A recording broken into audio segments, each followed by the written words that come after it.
சோளம், உடைச்ச சோளம். நாட்டுக்கோழிக்கு தீவனம் ரெடி பண்ண போகிறோம். இது வந்து உடைச்ச சோளம்.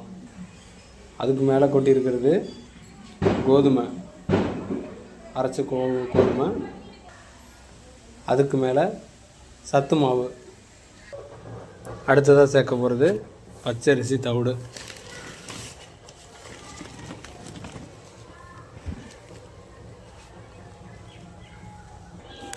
அடுத்ததாக அம்மன் தவிடு.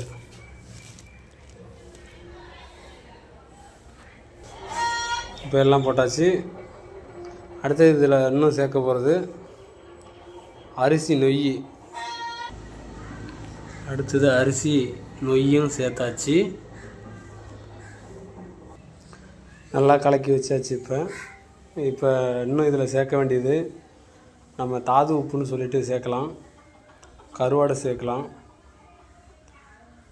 இப்போ நமக்கு தேவையான கலவை ரெடி ஆகிடுச்சு. நாட்டுக்கோழிக்கு தீவனம் ரெடி பண்ணியாச்சு. நம்ம ரெடி பண்ண தீவனம் இந்த கோழிங்களுக்கு தான்.